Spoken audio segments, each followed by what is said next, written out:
Hello everyone. It's James again. And today I wanted to talk about something important. And that is the narcissist never in any real genuine way will admit to guilt for the abuse, mistreatment, and horrible life they put you through. We have a saying here in the narcissistic abuse community, that you could have evidence on video, and they will still deny it ever happened. And I believe they do this for several different reasons. One being to escape responsibility. Because everyone else in their mind is supposed to bear the brunt of their evil sins, even though they are doing such evil too. But I do believe this is something they learned how to do when they were quite young, and something that helped shape and form their narcissism. And they learned that no matter how much someone cornered them or shouted at them regarding something evil or wrong they just did, if they just sat there and said nothing, then it seemed in their minds the problem would eventually go away. And in their minds they just got away with whatever it is they got away with. The sad part is this. Even though they know what they are doing and they relish what they are doing in a sadistic nature, because it gives them their jollies to know they got away with something evil, it makes them feel even more excited to know that you, the victim, will never get a straight answer out of them. And they might pretend like they are going to give you a straight answer for years just to drag it all out. But at the end of the day, there is never a straight answer given. Myself and others here that grew up in a home with a narcissist parent or parents, even when they were sick at the end of their life, they refused to say sorry, and refused to even acknowledge anything that happened, putting it right back on those that were abused. Well, Kimberly Sullivan was back in court today. And though it's innocent until proven guilty, one has to wonder, how did that man end up trapped in that house for nearly 2 decades with his teeth rotting out of his mouth? And anyone that tried to help when he was a kid were just turned away. Allegedly by Kimberly Sullivan. You see, the way that she seems to be defending herself, which is to remain silent. And normally, I would say, yes, talking to police or in a courtroom setting if you don't have to isn't the smartest thing in the world.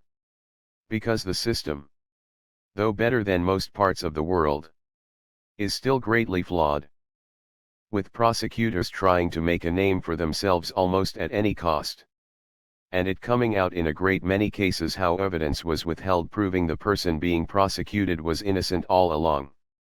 And by talking, just like the narcissists that we know or have dealt with, they will take your words and twist them around to fit whatever narrative they want, in order to find you guilty.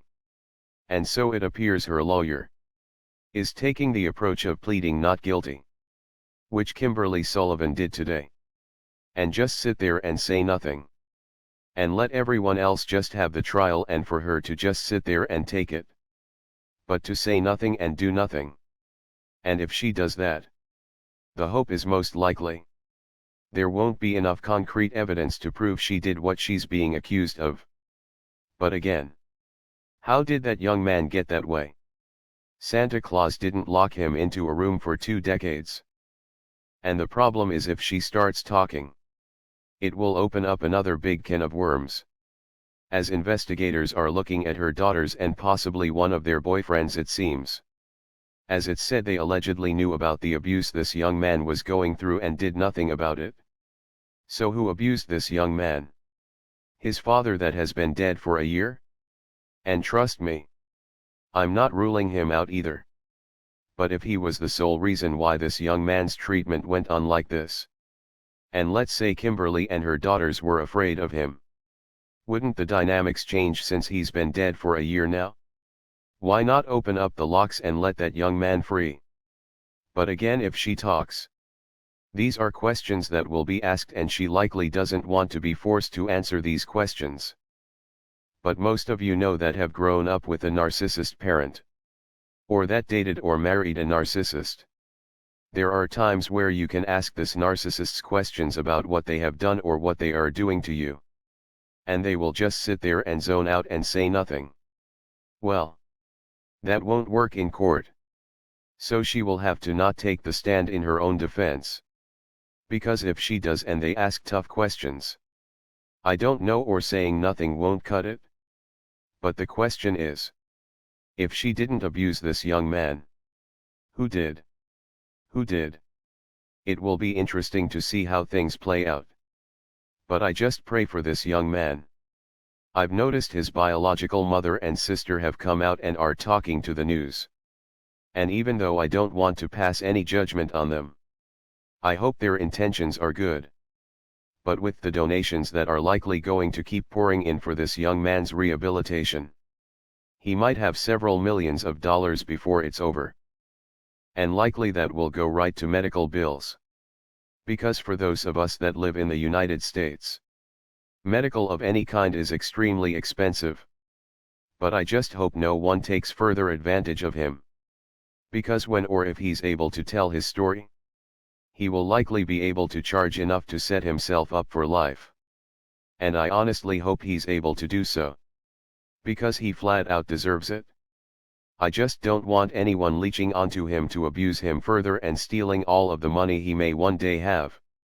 Oh, and speaking of narcissists blaming their victim, Yolanda Saldivar was denied parole today for her deleting the singer Selena.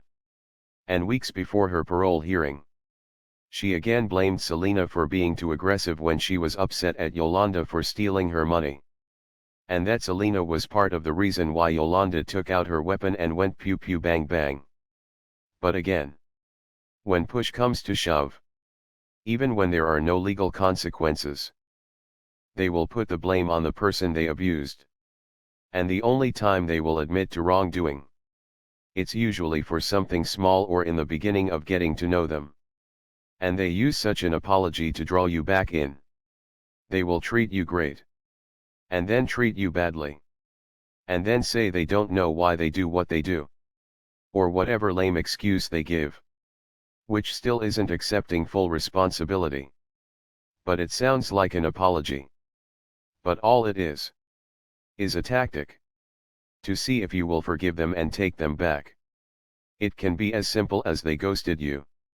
Then they come back and say they were busy or they were doing this or that. But they had plenty of time when you really think about it to call you or text you. They just ghosted you because they found something better to do than hanging out or talking with you.